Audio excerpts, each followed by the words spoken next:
Voici le général Manas Kongpan, sans son uniforme mais en habit de prisonnier.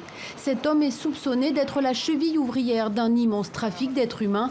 Derrière lui, des dizaines de prévenus, trafiquants supposés eux aussi.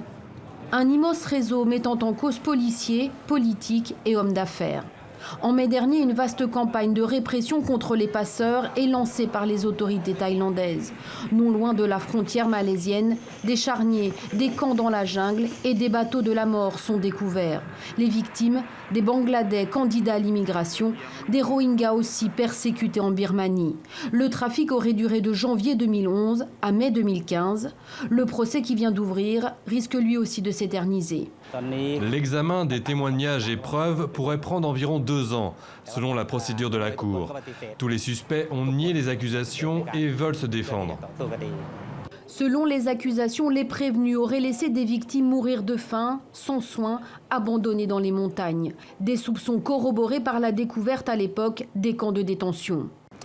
Nous avons aidé environ 60 personnes atteintes de la maladie Beriberi en Thaïlande. Nous savons que 60 à 100 autres se trouvent en Malaisie. Mais où sont les autres?